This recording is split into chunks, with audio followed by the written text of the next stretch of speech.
rassurer leen ne leen ay xale yu seen loxo set nag ñëw nañu ngir jël affaire bi téye ko te li tax loolu di mën a nekk ndax Olof Njaay dafay wax ne ku amagut amagul jikko ku amagul jikko li tax ma koy wax yéen a ma ko gën a xam bari na fi ay ndaw yoo xamante ni dañoo utiliser ndaw ñi def leen escalier bari na fi ay politiciens yoo xam dañoo utiliser ndaw ñi def leen escalier lenn rek moo tax mooy ñàkk a xam solo si suñu borom jox doomu aadama yàlla lim bind yëpp nit moo ko ci gënal ku mat a fonk la kenn du ko caaxaane ku ko fontoo rek suñu borom dina la def lu doy waar loolu moo tax ñu war a ëppale suñu bopp tey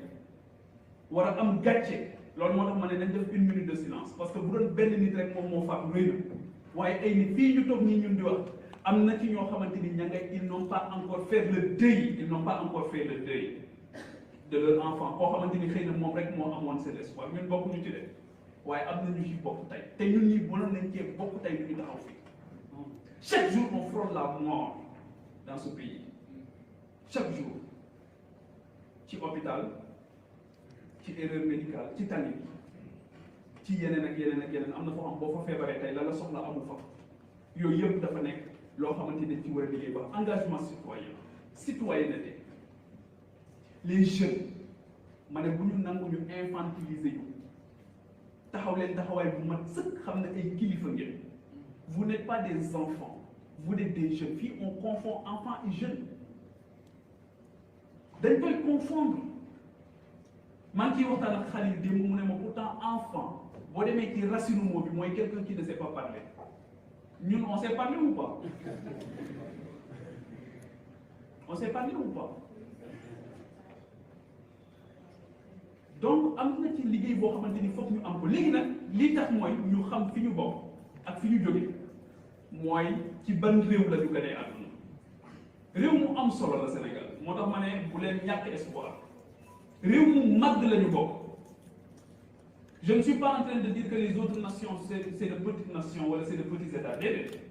dama ne réew mu màgg la ñu amee ndax ñu màgg ñoo ko dëkkee tey jii booy wax engagement citoyen am na ñoo xamante ni ci benn documentation bu ma doon def gis naa ñu tudd les porteurs de pancarte ne moom engagement citoyen bi gën a am solo foofu lañ ko gisee ma ne ko waaw ki créé l'école de Pire en 1603 comme xanaa amuloon engagement citoyen Xaali Omar Fall dafa jàngi rek ñëw créé université l'université a été brûlée par les Français tubaab yi ñoo ko la ne ko sa école bi mooy génne les plus subversifs gone yi génne fii bu ñu continuer réew mi dootuma ko mën a noot lii moo tax ñu brûlé école ñu bari xamuñu ko nit mën naa judd ci réew mi ba fàttali dem Pire xanaa muy romb rek foofu la ñu war a commencer ñu xam loolu ñu xam lan la fi Thierno Souleymane Baal def ak Cheikh Abdoul Qadir Kane tey ci ban rencontre officielle lañ leen di tudd tey ñooñu ak liggéey bi ñu fi def ni mu toll Seyda Mariama Niass bii fi jógee keroog ndax bu jigéen ñi di daje Sénégal di waxtaane dinañ ko tudd je fais un clin d'œil à Gaël Mbaye les féministes ndax bu ñu dajee dinañ ko tudd Seyda Mariama Niass école am rek c'était un modèle d'intégration réussie engagement citoyen foofu la yem ne maa ngi jaar ci buntu bi nga xamante ni Nelson Mandela nee na c'est l'arme la plus redoutable pour changer le cours de l'histoire éducation ak formation foofu rek ku fa génne gëm naa ne doo sànni xaalis gëm naa ne di nga fonk jàng ak jàngale gëm naa ne di nga fonk sa askan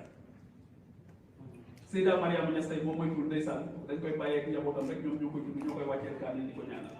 te fii dañ ko fi war a tudd moo tax ma ko fii tudd parce que ñooñu la ñu amee li mu def ci éducation une vie dédiée à l'éducation et à la formation des masses kooku la ñu amee fii may wax ak yéen boo demee ca dëkk ba la ñu tuddee Porokhane 550 filles ña nga fa nourri logé blanchi ñu leen di jàngal seen xam-xam ñëpp soxna Jaara leen ñu l'éducation et la formation di leen waajal ngir ñu amal njëriñ seen askan. Où est-ce qu'on en parle dans ce pays loolu mooy citoyen loolu mooy une éducation boo xamante ni jël nañ conscience ci ñoo njëriñ bu ñu amal seen askan ëllëg mais Sénégal dañ fay am nit ñu créé ay dëkk sanc ay dëkk ñii nga xamante ni ñoom la ñuy fal depuis 1960 je n'ai rien contre ay jàmbaar lañ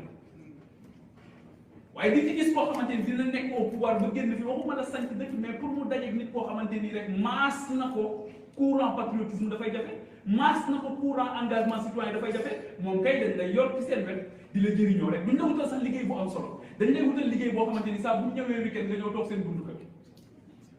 ñu lay jox ngay lekk ba suur di naan ba maan di togg rek mbana yi tege. Donc l'autonomisation des femmes c'est beaucoup plus un slogan qu'une réalité li may wax ni yéen a ma ko gën a xam ndax gis ngeen meeting bu ñuy joxe juróomi téeméer ak junni li mu jaral nit ñi ci réew mi ñooñu ni ko jël ñu baax la waaye mbuus bu ci dara nekk du taxaw wala indil leen ma CV naa leen wutal liggéey wala ñu ne jox leen ma jox indil sa yaay ji ñëw ndeysaan ne ko sama doom de am nañ master ba sonn waaye kii mu ne ko non indil ma ko la condition mooy nga def politique waaye nag politique bi du ànd ak éveil de conscience de politique bi du nekk ligne de convergence rek ñàkk na laa respecté ba du ne la ah man de programme bii laa bëgg te bu la joxoon cër dëgg danaan la yow nan nga d'accord sa engagement citoyen kenn du ko monnayer dafa mel ni légitimité kenn du ko monnayer moo tax ku fi wut légitimité ba am ko di ko jëndee décret boo xamante ni da nga ko négocier loolu rek moo la yittewoon pour sa confort personnel lu la dal yaa ko teg sa bopp parce que nit ñi il faut que ñu jox leen seen gëdd donc engagement citoyen engagement bi mënta ñàkk man góor gi ma yar ba ci àjjuma bu daan dem di ñaanal ay wéyjuram ci armée yi daf ma yóbbaale j'étais très jeune suñu demee mu ne ma bàmmeel ma defar bàmmeelu papa ak yaay ba pare mu joxe ma un certain nombre de bàmmeel ne ma bàmmeel bii nga xamante ni moom jàngal na ma partage ak solidarité bay eggale ko ci ñi nga xamante ni dañu fay jógee moo tax sax bu may defi su may dem TFM su may romb cimetière Yoff yi ci wetu en face monument de la Renaissance yàlla xam na ne mënu ma fa romb te ñaanalu ma leen defal leen fukki Lixlaas ak benn fu ma romb armée dama leen di ñaanal parce que foofu lañu ma ko jàngale waaw kuy bàyyi xel néew yi ndax nooy def nit ñiy dund foog nga bàyyi leen xel waaye moom it moo ma jàngaloon bu ñu bayaan ba pare lépp nag laa mën ci bay lépp bay moom lépp laa mën naa ruut ba dekk ba góob lépp laa mën mais bu ñu dekkiwaat gerte gi ba pare ba góob dugub ci day teg ci kaw charrette am nag day sànni ngay distribuer am un certain nombre de kër yoo xamante da ngay def yóbbu fa dugub fii gerte fii nangam mais seetlu woon naa ni guddi la ko daan def bu demee ba timis crépuscule seetlu woon naa ni këram it médiation la woon kër de médiation c'était une maison de médiation sans tambour ni trompette ak sutura bu mag loolu moo tax il faut que ñu reprendre la maison mu nekk une institution boo xamante ni dafay nekk l'élément déclencheur bi nga xamante ni mooy tax nit ki xam li ko war vis-à-vis du bien public waaye nit ki di questionner jamono bu nekk qu'est-ce qu'il est prêt à sacrifier pour que les autres puissent vivre mieux et c'est ça la promesse républicaine. Qu'est-ce que les générations qui étaient là ont sacrifié pour que nous vivions mieux? Il y en a qui sont du bon côté de l'histoire ay jàmbaar yu mag def liggéey bu rëy waaye il y en a qui sont du mauvais côté de l'histoire am na ñoo xamante ni ba ñu amee position dañoo régler seeni problème bàyyi ñu ak suñuy problème ils règlent leurs problèmes ils nous laissent avec nos problèmes loolu moo tax ngay gis souvent ñu nommé nit ci benn place kenn mënu la wax ban résultat la def ñu jëlee ko fa nomewaat ko ci beneen place kenn mënu la wax ban résultat la def ñu jëlewaat ko fa yóbbu ko beneen place waaw mbir mi réew mi daal amul ay compétences léegi moo wax ne ñun yàlla defal nañu lépp lan moo ñu manqué li ñu manqué c'est très simple c'est un capital humain de qualité wala ba capital humain de qualité ba amee it dafa am leneen lu ci loo xamante ni parce que les compétences ne suffisent pas il faut que nga am intégrité il faut lañ la dénk nga jox ko sa bakkan xam ne lii ñu la jox c'est pas un moyen de réalisation de soi waaye dañ la ko jox ngir nga faj pas nga dog ay bu mu gàcce comme ni ñu koy waxee mais ngir nga teggi nit ñi seen coono fan lañ ci toll engagement citoyen tamit moom mooy def loolu parce que l'engagement citoyen c'est pas seulement les jeunes parce que erreur bi ñu def au Sénégal mooy dañoo jël ndaw ñi dénk leen ndaw ñi erreur gënu booba ndaw kenn du ko dénk ndaw da nga koy dénk mag mu am solo mu tàggat teg ko ci yoon mag nga dégg ko ndaw lu am solo mu gunge ko rassuré ko xamal ko ne ko demal ci jàmm ak salaam amal une retraite méritée paisible ñun dinañ woy liggéey bi tool bi moom du booy xaw ma nag xam ngeen luy tool bi du booy xam ngeen tool bi du booy daf mel ni ay waa Dakar rek wala am na waa Caajaay waaw nga ko yëkkati loxo fële ci ginnaaw li tax may tudd Caajaay souvent te ma bëgg xale yëpp di ko def ak ñëpp Sénégal ñëpp di ko def mooy marketing territorial ci loolu lay commencé marketing territorial mooy kenn ku ci nekk ci gox bi la nga mënal gox bi def ko man mën naa sortir Caajaay de l'anonymat mais dama koy def benn waaye daf ma woowee New Jersey aux États-Unis ne ma Pape Djibril ma ne ko naam mu ne ma dinaa ñëw Sénégal mais su ma ñëwee bëgg naa nga yóbbu ma sa dëkk bi tudd Caajaay ndax ni nga koy tudd nii xam naa ne dëkk mu am solo la ma ne ko waaw maa ngi koy tudd de mu am solo laa bëgg de waaw te bëgg ñëpp jàpp ci pour mu am solo mais pour montrer tout simplement que tey jii boo jëlee la gastronomie parisienne française yàlla xam na ne France gëmloo na ñëpp ne ils ont la meilleure gastronomie am na ku nekk ci salle bi fa la bokk waaye xam na ne nga baal ma waaye kii lool sama cere mbumbee ma ko dàqal foofu te pourtant gëmloo na ñëpp ne seen Champs-Élysées yooyu sax mooy boulevard bi dàq ci àdduna bi mais nit da ngay fonk sa bopp nit da ngay gëm sa bopp boo fonkul sa bopp kenn du la fonk waaye bu dee da ngaa am gan mu ñëw Sénégal nga am jafe-jafe pour yóbbu ko Gorée parce que yow sax Gorée xamoo sax la fa xew nga am jafe-jafe pour yóbbu ko fële ca Lambaye nga am jafe-jafe pour yóbbu ko fa Dexale fa nga xamante ni fa la Lat Joor tëgg nga am jafe-jafe ngir yóbbu ko Pire nga am jafe-jafe ngir yóbbu ko Cabrousse bi nga xamante ni Aline Sitoé Diatta foofu la dëkk soxna soosu nga xam jàmbaar la woon joxe bakkanam ngir bañ fay impôt colonial sunu féministes yi fan lañ ci toll. Je suis féministe, hein, moi je défends la cause des femmes,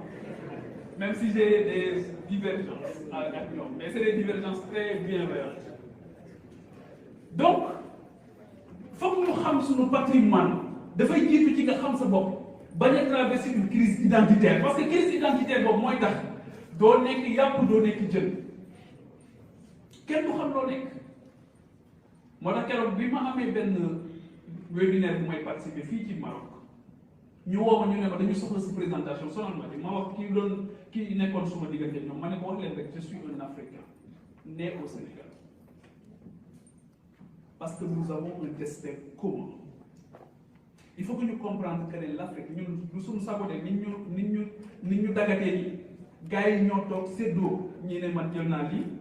ñii ne jël naa lii ñii ne jël naa lii du suñu saboté on a été balkanisé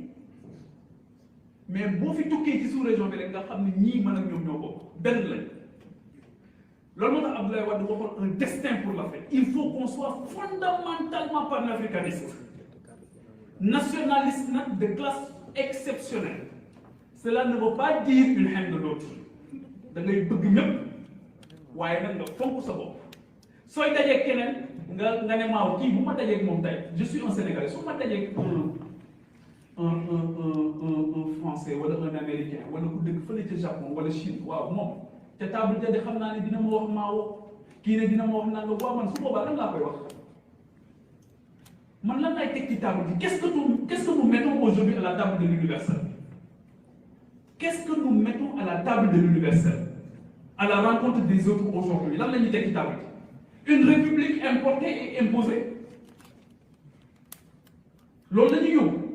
république bii nga xamante ni elle a du mal à trouver sa place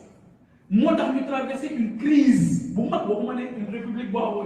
je suis pas en train de dire qu'il faut jeter le bébé avec l'eau du père mais soyons d'accord que c'est encore un bébé parce que bu fekkee ne république ak démocratie mooy enchaîner ay élections je me pose des questions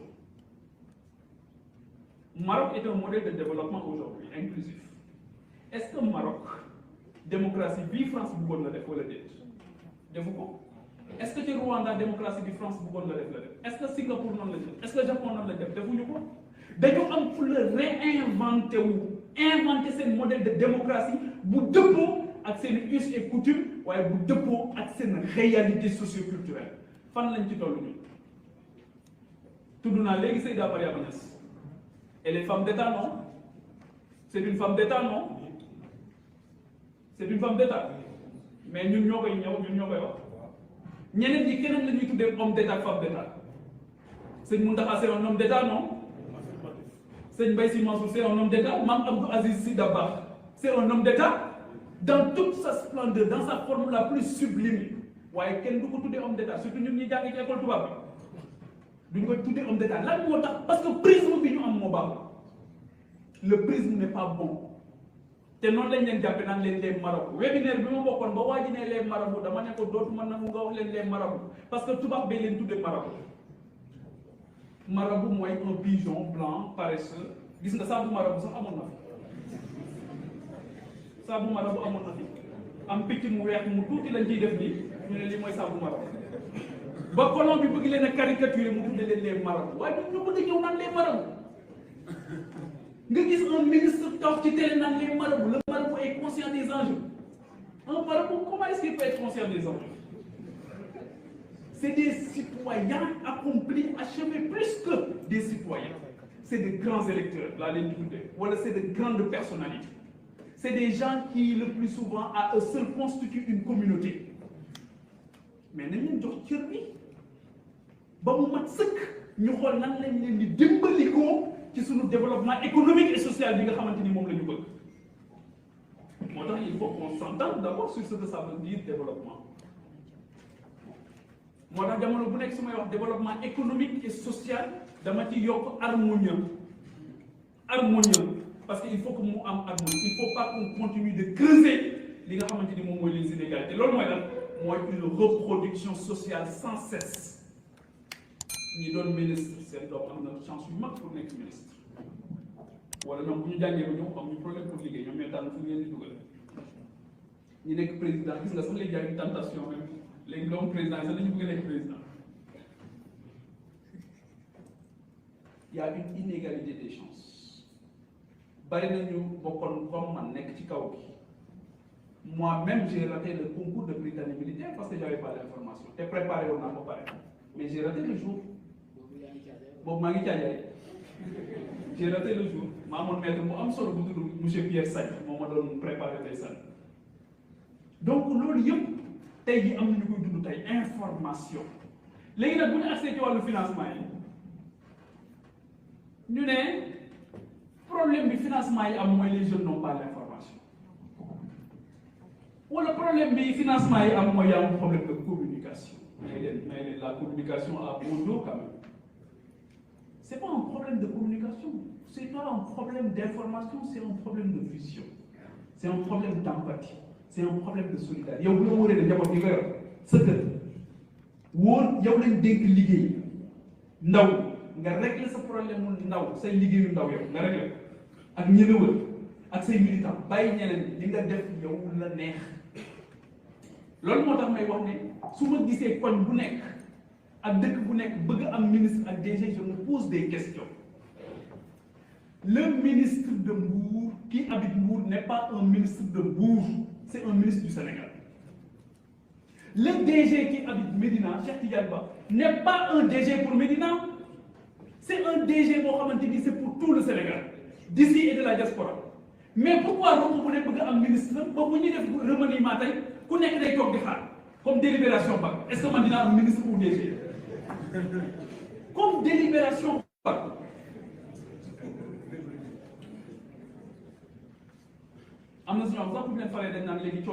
Nos ennuis financiers sont terminés maintenant. Du dëgg ah waaw ñooy séddale du dëgg li may wax ni su amul rek objection man ma nangu en papa wat su amul rek ma kii ah waaw kon baax sama papa nee naa donc on a toujours besoin d'une caution morale pour avancer donc loolu moo tax ma jàpp ne li ci jiitu mooy xam ak jàng moo tax ñi toll ci jàng bu ñu jàngal ñi jàng ba jàpp ne noppi nañu xam ne jàng du bare bés bu jot rek jàng la bés bu jot bind bu bees n'arrêtons jamais d'apprendre mais lan la ñuy jàng est-ce que li ñuy jàng tey daf ñu war a permettre ñu am salaire tey week-end bi ñu dem ndànk sali tëdd fa ak suñu njaboot wala dem île du Saloum tëdd fa ak suñu njaboot après ñu xëy si waat jàpp suñu njàmbur wala ndax dañoo war a nekk au service des autres. Qu'est-ce que nous sommes prêts à sacrifier pour que cette génération-là puisse vivre mieux, pour que ñun ñu teggil coono ñi ñëw suba man question boobu rek lay posé lan lañ moo tax keroog bi ma Khalil di wax ne suñu rencontre bii de dañ ci am tawfeex ndax fayeeku wooñu ma ne ko Khalil man maa leen war a fay man parce que vous me donnez l'opportunité de servir te li ëpp solo ci àdduna mooy servir moo tax démb bi mu ñëwee sax ne ma il faut ñu xool protocole bi ma ne ko man j'ai pas de problème parce que mbooloo yi léegi lan moo koy tas mooy fu may toog su ma ñëwee fu may toog protocole gars yi bu ñu accès fu ñuy toog mën nañ ci faat mën nañ ci bàyyi nit sax ah wala ñu dem ne représentant bi pare ne na wala ñu génn dem man assisté naa ay cérémonie officielle yoo xam ne gis naa ku ñëw taxaw ñu ne ko toogal fii mu ne fii du fi toog parce que war na den ak kii moom fële lay toog nañ ko centré fële waaye yow lan moo la indi donc guerre de positionnement bi dafa bokk ci li may indi ci limite de l'engagement citoyen mooy guerre de positionnement bi tam daf ciy bokk mooy ku ne dafay bëgg a jiite dañu bëgg jiite da ngay gis sax mu rey bakkan ku teg bakkanam ngir nekk trésorier mais dégg ma rek nga bëggee rey nit ñi dégg ma rek nga ne nit ñi tey ngeen dee élection présidentielle élection législative élection locale nga jël ay nervi ñu jaay seen bakkan ngir junni wala ñetti junni te yow loolu doo ci boole sa njaboot doo ko def loo sa doom nga jox leen ay armes mu wóor leen ne seen seule certitude mooy ils peuvent perdre la vie aujourd'hui c'est la seule certitude amuñu sax ay protège balak amuñu yooyu yëpp mais yow jël nga leen xool nga nit ki ak ni ko yàlla fonke nga ne ko nervi laa lay def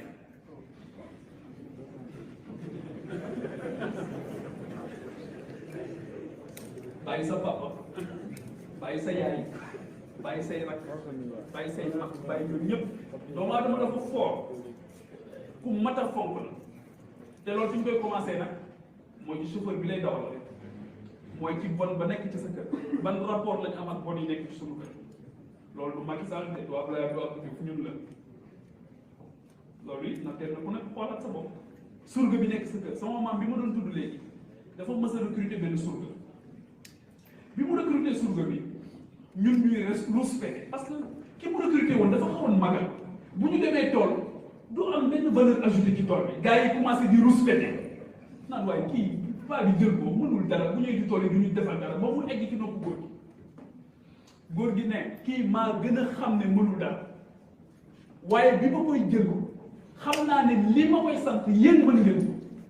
waaye dama ko bëgg a dimbali te dama bëgg a préserver dignité ndax bu ma ko joxee du jël waaye bu ma ko àndaloo ak yéen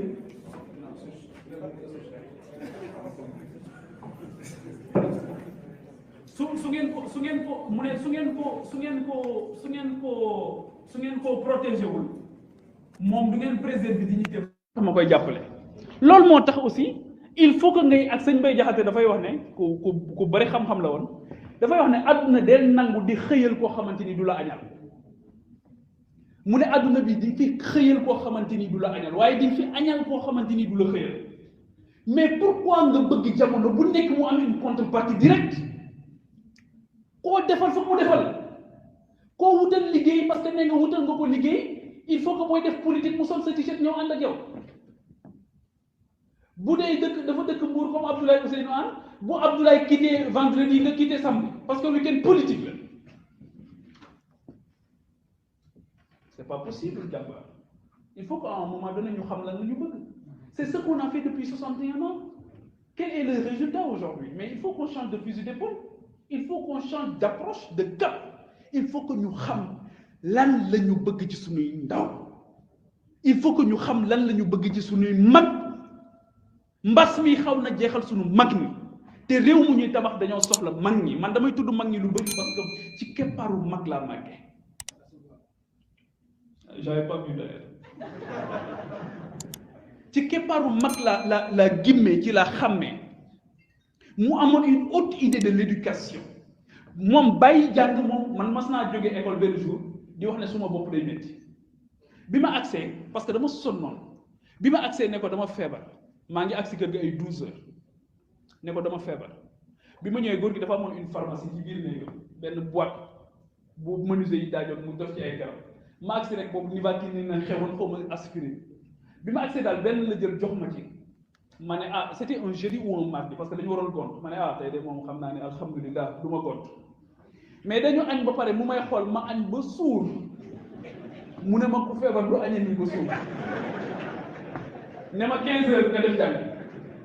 15 heures dama dem jàng donc daawoo xalaat wax ko lu dul dëkk wala nga def ko te jàng bi daaw ko négocier donc l'éducation est un droit constitutionnel xool xale muy màgg te jàngul c'est un crime il faut que ñëpp xam ko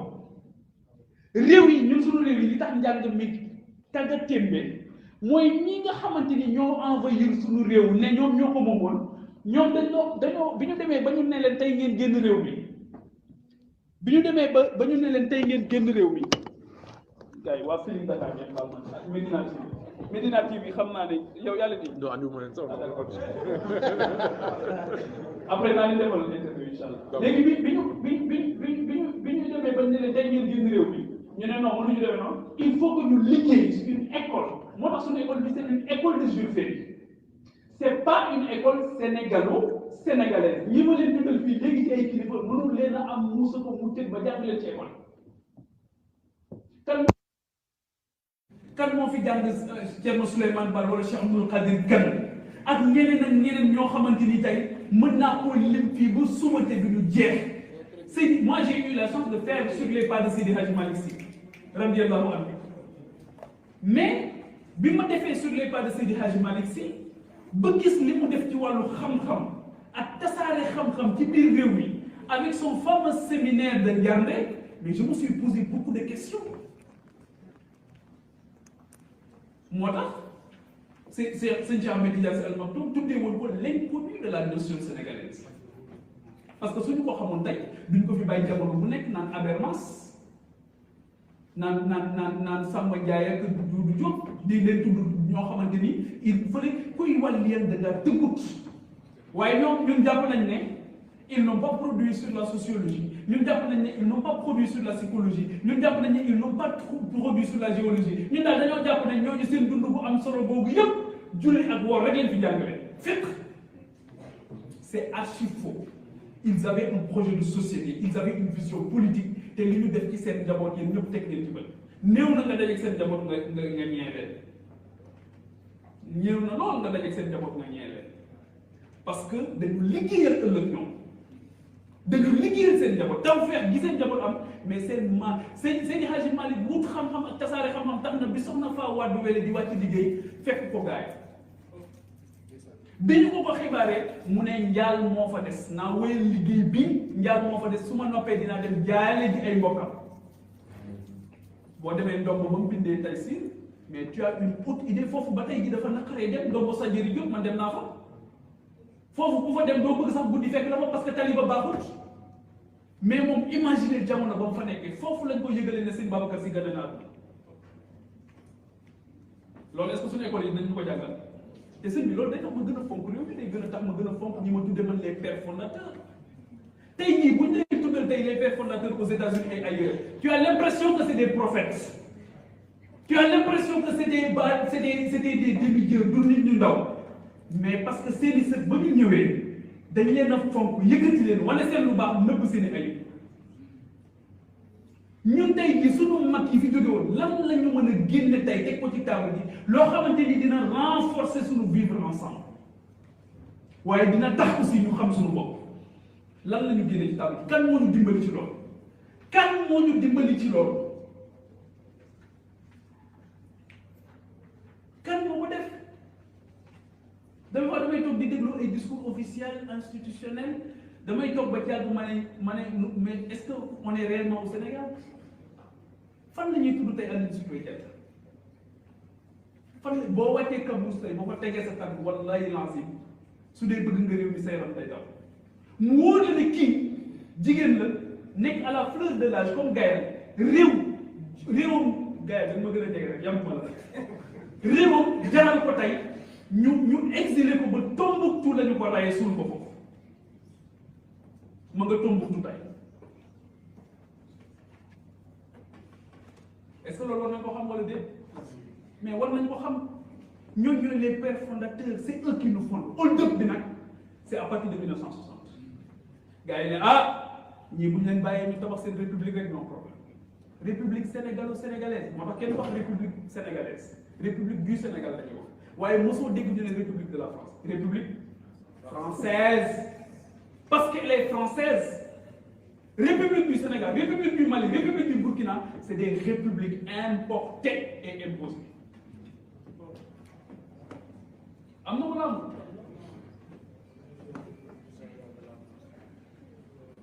C'est-à-dire qu'il nous faut une république sénégalaise, sénégalo-sénégalaise. Il faut qu'on y travaille. Il faut qu'on y travaille. D'arrache-pied. C'est notre responsabilité. Avec toute l'intelligence, toute l'expérience des personnes sages, yi nga xamante ni dañu bëgg Sénégal nan la ñuy jëlee suñu fukk nan la ñuy jëlee suñu expertise nan la ñuy jëlee suñu bëgg-bëgg mettre ko nag sous l'aile protectrice de ces personnes qui ont atteint une certaine maturité, une certaine sagesse, de ces personnes yi nga xamante ni tey ëllëg lan la seen réew di nekk moo leen di yitteel. te acte bu ñu posé dafay am conséquence te loolu bu ñu ko lijjantee gis nga tey jii bu ñuy wax entrepreneuriat xaw ma nag gars yi dinañ yoo xam ne mën nañoo jàngale Sénégal entrepreneuriat ba jeex kenn du tudd baara boobu c'est un modèle d'entrepreneuriat achevé coono bu mu tegoon boppam ak am gis-gis ci entrepreneuriat mais moo jur sëriñ bu moo jur CCBM waaye ba sëriñ bu tollee ci jàng dugalu ko école Jules Ferry de da koo yóbbu ko est-ce que la différence n'est pas à ce niveau loolu moo tax assises yi ñu def ci éducation nationale dama cee d'accord loolu moo tax assises yi ñu def ci enseignement supérieur dama cee d'accord waaye nag application bi moom du suba ngeen koy gis de moo tax ma ne ñoo ngi demati ci ay conseils moo tax ma ne toog bi doy na lépp xam nañu assise nañu bay bëgg a dee jël nañu ay per jëm bay bëgg a dee mais tey jii ba ci sunu ndaw yi mais l'éducation de nos jeunes aujourd'hui de la société civile et des partis politiques mais est confiée à des organisations étrangères présentes au Sénégal dëgg la wala dëgg Anta ji dëgg la wala dëgg ma ne dëgg la wala dëgg la jërëjëf Ndiaye l'éducation tey jii ambassade États-Unis su ko neexee mu dajale ay jeunes Sénégal biir ambassade di leen former ambassade bu Amérique bi Sénégal bi nekk Amérique ngeen foog na seen ndox bés bu ko defee rek ko defal bés bu dajalee gone Amérique yi ca ambassade boobu naan dama leen di jàngal démocratie la relation que vous avez avec la femme c'est pas bien il faut que ngeen xoolaat ko parce que les organisations présentes dans nos pays n'ont pas d'argent pour développer ce pays dañuy ñëw questionner ils ont une philosophie sociale dañuy ñëw questionner le rapport que tu as avec la femme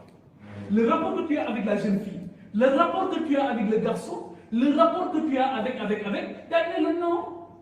ñun ca Allemagne gisee wuñu ko nii la ñu ko gisee kon yéen ni ñu ko gisee nii ngeen ko war a gisee ñëpp toog gisee tam c'est une démission les gars c'est une démission moi j'ai pas besoin d'eux aujourd'hui pour me faire une idée de la démocratie pour me faire une idée des limites de la démocratie de leur démocratie. Et encore quelle démocratie? Tey jii Angela Merkel bu Allemagne mais il appartient au parti chrétien allemand fii bés bu ne fii j'appartiens à un parti nangam Sénégal dootoo ko defal alors que xamoo ne sa confession boobu daf la war a gën a dimbali ci sa patriotisme. Moi aujourd'hui je suis musulman je suis mouride mais dafa tax ma gën a am conscience ci république bi ma bokk. dafa tax ma gën a am conscience ci sama devoir dafa tax ma gën a am confiance ci mag ñi nga xam ñoo dëkk réew mi je suis musulman je suis mouride et je dois beaucoup à l'église parce que j'ai fait mes premiers pas à l'église catholique de Thiadiaye à l'école Notre-Dame de la Paix te mosul altéré suma ngëm loolu mooy Sénégal bi ñu bëgg mosuñu yàq sama gëm, au contraire suma voisin immédiat à Thiadiaye c'était une famille catholique ñoo taxaloo kër jàmm lañu seq ba ni ma fa dëkkee mosuñu am problème. Sénégal yi ñëw fekk fi ay cimetière mixte moo tax ñii tudd dialogue islamo-chrétien ba muy am ñoom amuñu ba Serigne Fallou Mbacké ak Serigne Babacar Sy ñi adopté Senghor mais boobu lii yëpp existé wul en toute intelligence sociale. Donc il faut qu'on soit beaucoup plus conscient de ce que nous voulons. Ñu def ci du contenu nag il y a une bataille du contenu aujourd'hui. Au-delà des médias qui ont un grand rôle, parce que les écrans ne sont que des écrans. Li waa ji di wax ne étymologiquement écran ça signifie quelque chose qui t'empêche de voir la réalité. Loolu mooy écran bu ki ñi xam football dañ naan defal écran ci kanamam donc loolu mooy écran. Au-delà des écrans, qui sommes-nous? Où voulons-nous aller? Avec qui? Comment? Mais il faut que ñu dox tànk kuy dëgër jëm ci loolu. En commençant par une territorialisation des politiques publiques, mais une territorialisation des ressources humaines d'abord. Bala ngay territorialiser ay politiques publiques da ngay territorialiser ressources humaines yi nga xam ñooy porter politique publique yooyu. Loolu moo tax may wax xale yi souvent ne leen te foofu laay jeexal les gars. Mais les plus jeunes waxuma yéen ay kilifa ngeen les plus jeunes de prendre conscience dès le bas âge qu'il faut avoir cette posture de don de soi joxe nga teel ko jàngale joxe boobu tabe alal la ci gën a yomb tabe ci alal moo gën a yomb nit da lay may xaalisam ba pare sax dina saaga tabe ci daraja moo gën a jafe ak ci temps. Gars yi ngeen di seeti souvent ñu xaarloo leen ba ngeen di bëgg a dee ci salle d'attente xaarloo leen ba ngeen sol après ñu jël seen image photo selfie bi moom jaral na leen lu ne